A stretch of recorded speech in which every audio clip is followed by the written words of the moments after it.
सरकारला आमचा एकच इशारा आहे की बंजारा समाज हा आदिवासी समाज आहे आणि आपण बघतायत कित्येक पिढ्यांपासून गावापासून दूर राहणारा हा समाज, तांड्यावर वाडी वस्तीपासून दूर राहणारा हा समाज आणि खडी फोडणारा, ऊस तोडणारा, शेतीची कामं करणारा, आपल्या बिल्डिंग बांधणारा असा हा समाज आहे.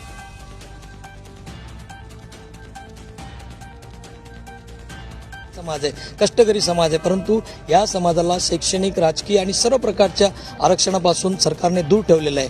आम्हाला विजेएनटीचं जरी आरक्षण असलं तरी ते तोडकं मोडकं आरक्षण आहे, त्याच्यात घुसखोरी केल्यामुळे आम्हाला न्याय मिळालेला नाही आहे. हैदराबाद गॅजेटनुसार जे आज आमच्या मराठा बांधवांना रिझर्वेशन मिळालं, त्याच पद्धतीने त्याच धर्तीवर आमच्या बंजारा समाजाला सुद्धा जे मराठवाड्यात आहेत आणि जे विदर्भात आहेत त्याचप्रमाणे बेरर आयोगानुसार या आमच्या संपूर्ण महाराष्ट्रातील बंजारा समाजाला एसटीचं आरक्षण मिळावं या मुख्य मागणीसाठी आजचा हा मोर्चा आहे. आज आमचा मोर्चा निघालेला आहे.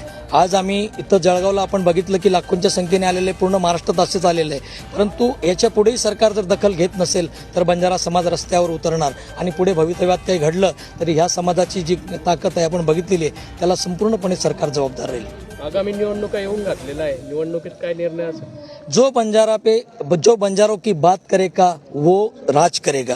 बंजारा समाजाचा जो विचार करेल त्यांनाच आम्ही सत्तेत आणू. आणि आता समाजाला कळून चुकलेलं आहे. आम्ही राजकीय सर्व पक्ष संघटना सोडून आम्ही समाजाच्या नावावर एकत्र आलेलो आहे. सर्व संघटना, सर्व राजकीय नेते, सर्व कार्यकर्ते, इथं युवक वगैरे सगळे काम करतायत आणि त्यामुळे सरकारने समजून घ्यावं की हा आता एकवटलेला समाज आहे. या समाजाला जर न्याय दिला नाही तर निश्चितपणे हा समाज देखील आपला विचार करेल. येणाऱ्या अजून आपल्या जिल्हा परिषद बाकी आहे, पंचायत समिती बाकी आहे, नंतर स्थानिक स्वराज्य संस्थांमध्ये महापालिका, नगरपालिका. बंजारा समाज आपण बघा प्रत्येक जिल्ह्यामध्ये, प्रत्येक तालुक्यात, प्रत्येक शहरात आहे. बंजारा समाजाची एक ताकद आहे आणि एवढ्या मोठ्या ताकदीला जर आपण दुर्लक्ष करत असाल तर मग आम्हाला तर विचार करावा लागेल.